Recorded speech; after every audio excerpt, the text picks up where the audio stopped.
When you want to do a review, this is kind of a cool way to do a review. 1 second, JP. This is a 3 minute chart of SPX. It doesn't matter what chart you take. Can all of you, I shouldn't ask this way, but could you look at this chart at the end of the day and glean any information from it? No indicators, just price. Well, up and down can, right? This is today. Take a look at it. What can be learned by looking at this? You know, well, clearly there was a shift here. Clearly there was a shift here. Clearly there's one here. This one would have been really short and tight. This one looks good, but it might have been a little tight. Definitely a shift here. Definitely a shift here. Definitely one here. Beautiful, right? Boom, boom. Pull back, bang. Beautiful, right? Little double bottom. There's one, and there's one. So you can see where the shifts are. Yes, lower lows and lower highs, but I'm talking about shift. Like, can you look and see where the shifts were? And then if you can, maybe write down the times, maybe write down some info. I don't know. What happened here? What happened here? What happened here? What time was it? Where was price? What the frick happened? You know? It's just interesting because what I see the second I look at this is I see a 940 jig and a 10 a.m. shift like clockwork. I see a little 1040, but because the 5 minute chart was screaming and indicators were screaming, I knew it was going to go higher. So you could take another trade to the upside. That would give you two CTVs, bang and bang. And then I'm just looking for the reversal. You get this big reversal candle, big confirmation candle, whoosh, down like this. And then and then you're all the way down here. So now you've got to wait for that sort of pullback. There's your pullback, but you don't break. There's your pullback, but you don't break. There's the pullback. There's the break. And so you can get your CTV right there. And then you're coming up on that 11:30 into the lunchbox. Bang. There's your pullback. There's your trade. Beautiful. And then we're in lunch. If you want to trade this at lunch, you can. I wouldn't. That's more of a scalping activity. But what you could do if you take out the extreme, you could just look at the first reversal of the afternoon, which is right here.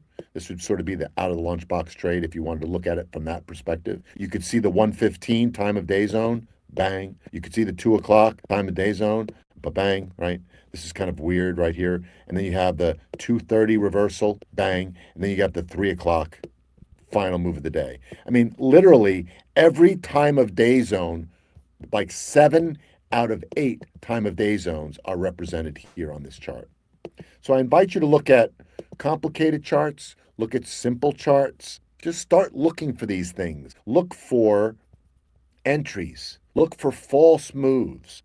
You can go by this in hindsight, and when you see a move like this, just do what I just did. Price is coming up, top of the cycle, coming up on a time of day zone. I know it's going to move to the downside. I'm just going to wait for reversal candle confirmation. There's the reversal, there's the confirmation, down she goes. And I'm just looking for that move to the upside, and then you kind of take out the low here, then maybe you do the 77, 60, 50, 60, 55s. Let me answer some questions. I'll scroll up and get them, and then I'll come back. I like cake. What's up, Jason? I've been waiting for pullbacks way more often recently, waiting for a trigger where green takes out red near a moving average. Yeah. So because I don't use green and red, so I guess you could call them different colors, I suppose you could say. But I believe what Jason is referring to is if it does pull back, like right here, you wait for that the next candle or two to take out that candle. That candle, that pullback downward candle, which I guess you're referring to as red, you're waiting for a green candle to take out the top or the high of that. Is that what you're referring to? Yeah. Yeah. So we're using a little different terminology, and it can be a little confusing to new members because Jason says for green to take out red, and I just say on a pullback, I'm waiting for the retest of that level to breach. So I use the word breach, and he uses, the simpler language for new people, which I think is excellent as well. But I'm looking at this. Bang, bang. Regardless of what the color is, look at this. It touches that moving average. And now I've got a resistance point. And I'm waiting for a retest of that level because it's testing this level. Now I'm looking for a retest. Second time around. That's what retest means. Retest it and a breach. If it breaches, bang, that's when I execute the trade. Can you explain how to interpret the tick chart? Yeah. So Rosa, the pink dots just mean that there's positive ticks versus negative ticks. So I believe the positive ticks would be plus 200, and that's when they will be pink. I'm sorry, negative is pink. And then when they're green like this, it means they're plus 200.